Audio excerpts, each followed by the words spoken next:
Welcome back. We've looked at all the different types of specialized plant tissues found in plants. What we're going to look at now is we're going to look at, well, where in a plant are all these different parts found?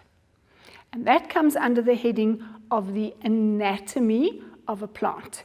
And way back in primary school, you should have learnt that a plant consists of roots, stems, and leaves. Now, which tissues do we find in roots, stems, and leaves? That depends on, well, what are the roots there for? What is their function? What are the leaves there for? What is their function? It's all very, very logical. So the first thing we need to look at is what is the function of these different parts of the plant, and we will link that to, well, which types of tissues need to be in that part of the plant to actually carry out that particular function. So, first of all,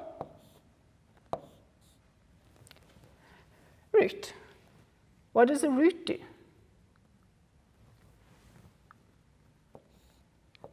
Stem.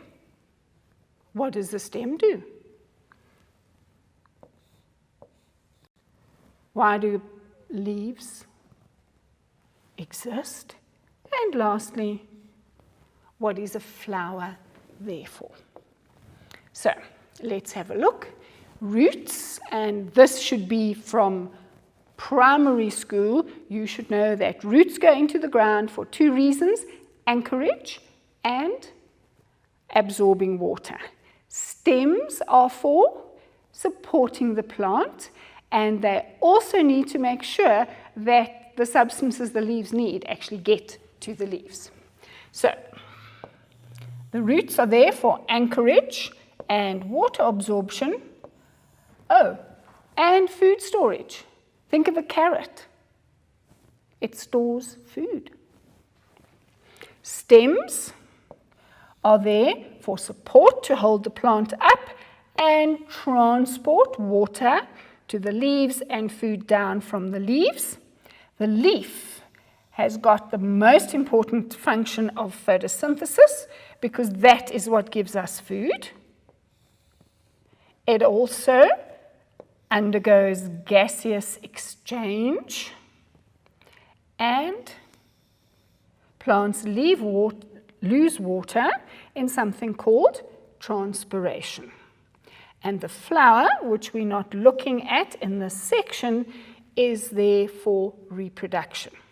So what we need to do is we need to say, okay, this is what a plant looks like. What tissues would we necessarily find in each part of the plant? Remember, we've done tissues. We know what they do. So the next thing is we're going to look at, well, let's link with what we know tissues do with what the function of the different parts of the plant are. So I'll give you a minute or so to think of, well, will a root, what will it need? Will it need meristematic cells? Will it need xylem? Will it need phloem? Think of any type of tissues that we've done that would be needed for the plant to be able to carry out all of these different functions. For example, does it need to be able to divide? Does it need a protective covering? If so, which coverings? Does it need a cuticle? Does it need parenchyma? Does it need collenchyma? Does it need sclerenchyma? Does it need cells with thickened walls? Does it need xylem and phloem? I think we can say right at the beginning, it definitely needs xylem and phloem. So, if we look now, yes, plants do need meristematic cells to grow and to branch.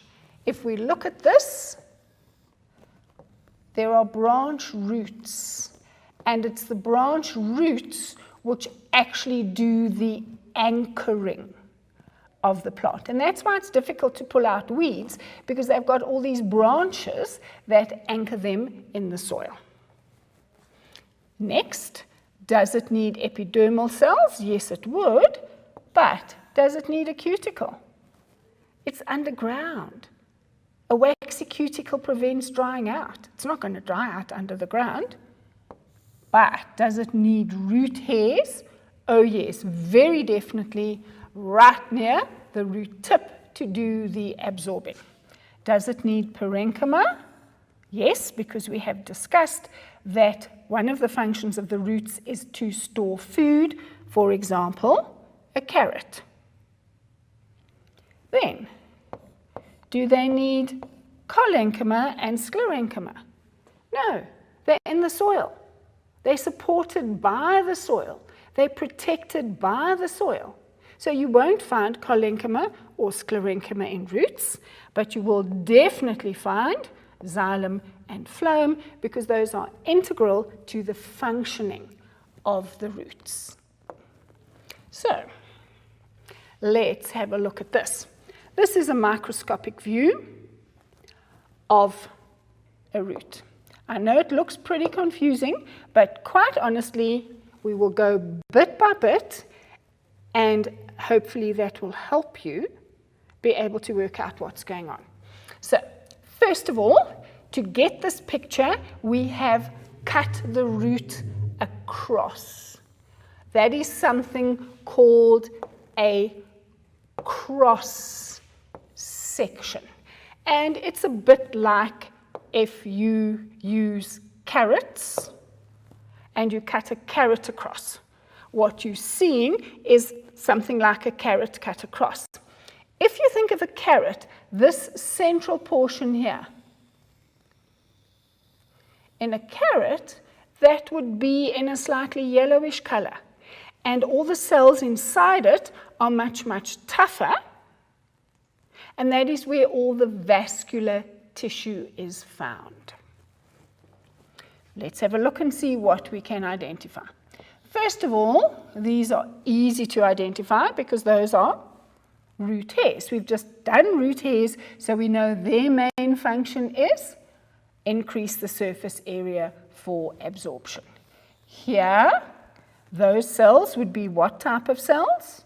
Those cells would be epidermal cells. They're on the outside of the plant, and they are there for protection.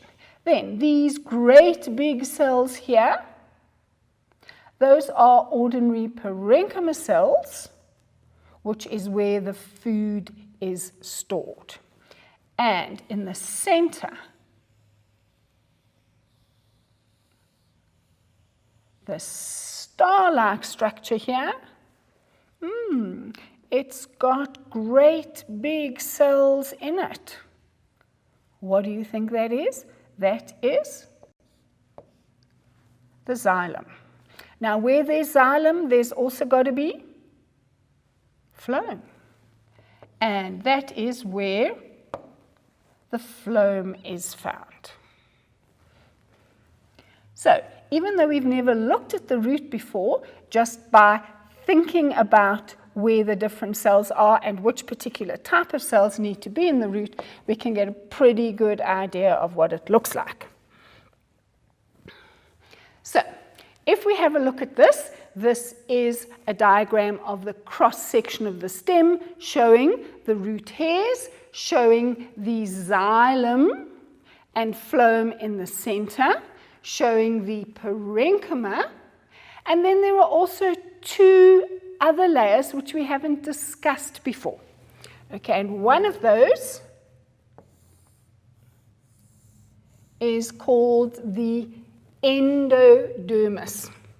Let's have a look at that word. Dermis, you've heard of that before.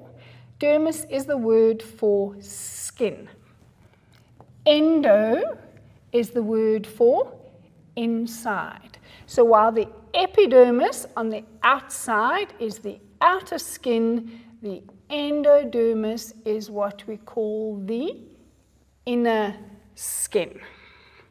And it's basically there to control water as it moves into the root.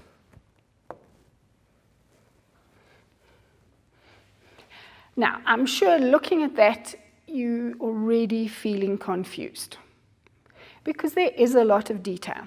What we sometimes do to make it a little bit easier is instead of showing exactly what the cells look like, we do something called a plan diagram or a line diagram. And this is much easier to interpret because all it does is it shows you where the different types of cells are found. It doesn't show you exactly what they look like. It shows you where they occur. And this diagram is a plan diagram or a line diagram, and all it does is it shows the different areas where the different types of cells are found. So on the outside, we've got the root hairs and the epidermis, then the cortex, which is the parenchyma cells, and in the center, we have the vascular tissue, and the vascular tissue is the conducting tissue, which is xylem and phloem, and that is found in the center, and that is called the vascular cylinder or the vascular stele.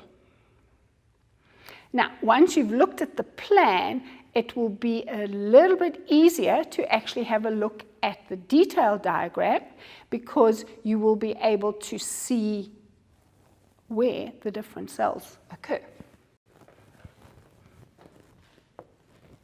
You need to be able to label a diagram like this if it is ever given to you, and you need to be able to identify the different tissues and say what their function is. For example, root hair, absorb water.